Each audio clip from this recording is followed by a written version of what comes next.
Hello students, this is question number 8 from exercise 7.4 of NCERT class 10th. In this question, we are given that ABCD is a rectangle formed by the points A minus 1 comma minus 1, B minus 1 comma 4, C 5 comma 4 and D 5 comma minus 1. P, Q, R and S are the midpoint of side AB, BC, CD and DA respectively. Now we are asked that is the quadrilateral PQRS is a square, a rectangle or a rhombus and we have to justify our answer also. तो first of all अब देखिए हम यहाँ पर एक rectangle बना लेते हैं ताकि हमको ढंग से समझ में आ जाए। तो एक हमने रफ फिगर बना रहे हैं, जैसे ये आपके पास देखो ये हो गया ए बी सी और डी।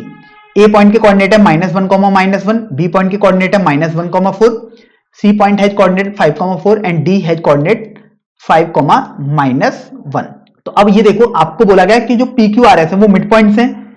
ए बी मतलब ये पी आ गया, बी सी का मिड पॉइंट क्यू हो गया, सी डी का मिड पॉइंट आर हो गया और डी ए का मिड पॉइंट एस हो गया। तो अगर हम मिड पॉइंट निकालें पी का मतलब पी के कोऑर्डिनेट निकालें तो ए बी का मिड पॉइंट है मतलब -1,3/2 आ गया। क्यू के मिड पॉइंट निकालें तो वो बी और सी का मिड पॉइंट है मतलब ये आपके पास 2,4 आ गया। आर डी और सी का मिड पॉइंट है मतलब ये आपके पास 5,3/2 आ गया और एस ए और डी का मिड पॉइंट है मतलब ये आपके पास 2,-1 आ गया। तो इस तरीके से आपने सभी पी क्यू आर एस इनके कोऑर्डिनेट फाइंड आउट कर लिए। अब आपको बोला गया है कि जो आपके पास ये क्वाड्रिलेटरल बनना है P Q R S, quadrilateral मतलब देखिए 4 पॉइंट है आपके पास तो आप इनको ज्वाइन कर दो। तो आपके पास देखो एक ये क्वाड्रिलेटरल बना पी क्यू आर एस, तो बोला गया है ये क्वाड्रिलेटरल है क्या, स्क्वायर है या रेक्टेंगल है या रोम्बस है या क्या है, और आपको अपने आंसर को जस्टिफाई करना है। तो बेसिकली हमको प्रॉपर तरीके से बताना है। तो सबसे पहले तो किसी भी क्वाड्रिलेटरल का टाइप देखने के लिए हमको उन सबकी साइडों की लेंथ फाइंड आउट करनी चाहिए। जैसे देखिए पी एस की लेंथ फाइंड आउट करेंगे तो देखो ये आ जाएगी 2 + 1 का होल स्क्वायर प्लस -1 - 3/2 का whole square.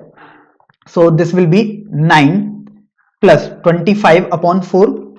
On solving, this will be 61/4 in under root sign.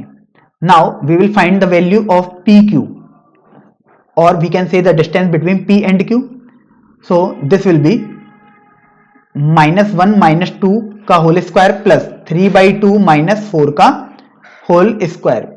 So it will be 9 + 25/4. On solving, this will be under root 61/4. Now we will find the distance between point Q and R, or we can say that QR under root 2 - 5 का whole square plus 4 - 3/2 का whole square.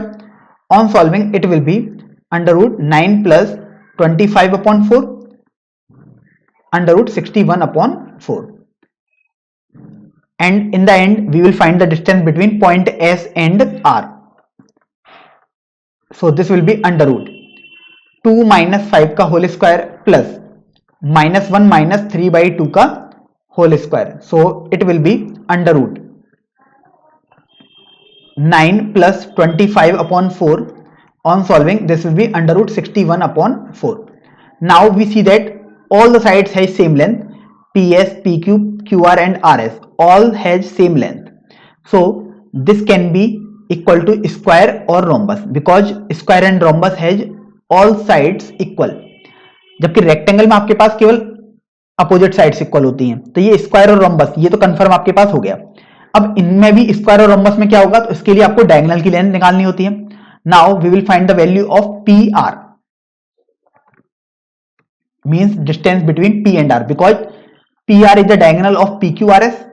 So this will be under root -1 - 5 का whole square plus 3/2 - 3/2 का whole square.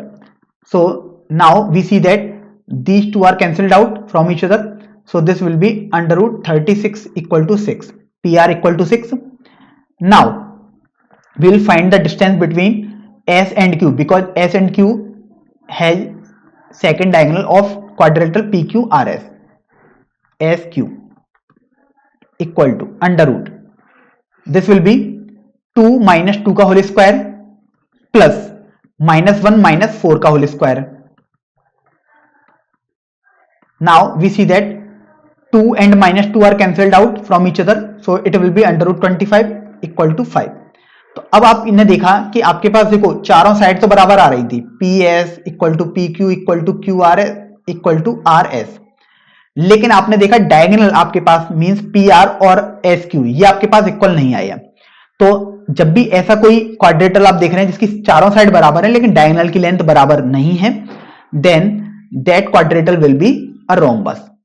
इसलिए आप बोल सकते हैं P Q R S will be a rhombus.